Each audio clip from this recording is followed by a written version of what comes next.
Hello everyone, today we are going to do the fourth lab of digital signal processing. I am Umar Ali Beg, 21TE23. Now moving on to the tasks of lab 4. First task is to differentiate between a signal and a system. In a signal processing, a signal is a time varying or spatial varying quantity that carries information. It can be electrical, acoustic or optical in nature. A system on the other hand is a mechanism that processes the input signal to produce an output. The key characteristics of a signal is its information content, while a system is defined by its behavior in transforming or manipulating signals. For example, an audio signal like music is a signal. Moving on to the next task, which is how does linear time invariant systems play a crucial role in DSP? The answer to that is LTI systems are fundamental in DSP due to their mathematical simplicity, adherence to the superposition principle, and efficiency in frequency response analysis. These systems exhibit consistent behavior over time and possess linear and shift invariant properties, allowing for straightforward mathematical representation. Additionally, their frequency response analysis is efficient, providing insight into how the system responds to different frequencies, crucial for designing and understanding digital filters in DSP. So the task C is what are the common methods for signal decomposition, especially focusing on techniques like impulse decomposition, step function analysis, and Fourier analysis. Common methods for signal decomposition include impulse decomposition, step function analysis, even odd decomposition, and Fourier analysis. Impulse decomposition involves expressing a signal as a sum of scaled and time-shifted impulses. Step function analysis breaks down signals based on their step responses. Even odd decomposition separates signal into even and odd components. Fourier analysis decomposes signal into a sum of sinusoidal components, revealing their frequency content. These methods play a crucial role in signal processing and other processing techniques.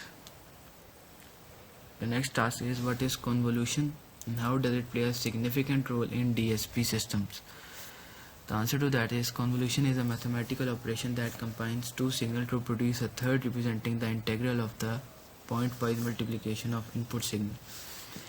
In DSP, convolution play a crucial role in applications such as filtering, signal processing, and system analysis. It is fundamental for understanding how signals interact with systems, enabling tasks like convolution filtering to extract specific features or analyze the response of system to input signals, making it a cornerstone in various DSP algorithms and applications. The next task is why do we correlate two signals and what are the key applications or scenarios where signal correlation is crucial in various fields in communication systems.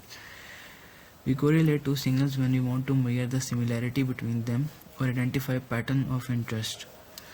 Signal correlation is crucial in communication system for demodulation and error detection, radar and sonar for target identification, image processing for pattern recognition, biomedical signal processing for event detection, control systems for feedback analysis, wireless communication for channel estimation, and seismic signal processing for identifying subsurface structures. Correlation is a fundamental tool across various fields, aiding in tasks that involve matching or comparing signals for meaningful analysis and decision making.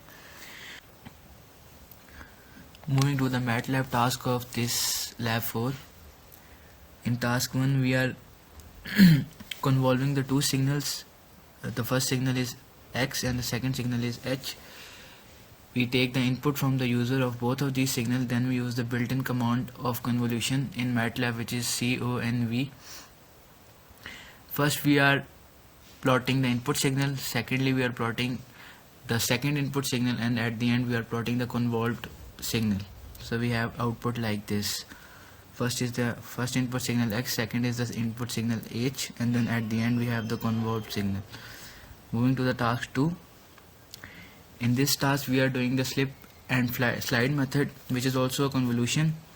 We are first reflecting the signal by using the for loop and then sliding it one by one by using the pause statement. And at the end we are plotting the convolved signal using flip and slide method. When we run the code, we have output like this.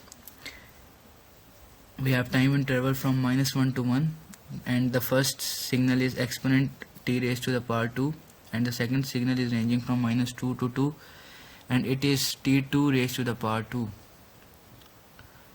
So this is the output of this code. Moving to the task 3, in this task we are defining the my convolution named signal. First we are defining the starting index and NYE is the ending index. And again we are using the built-in command for convolution for MATLAB, which is conv, and then we are convolving the two signal x and h. So the signal x is this, which is given, and the beginning index is -6 from 4, and the signal h is also given, which ending index from -1 to 4.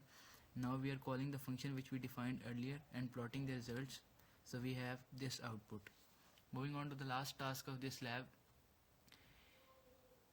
In this task we have given the impulse response of the system, which is h, and then we have the input signal x, which is 1, -2, 3, -4, 2, 1. We are again using the built-in command of convolution here and plotting the signal.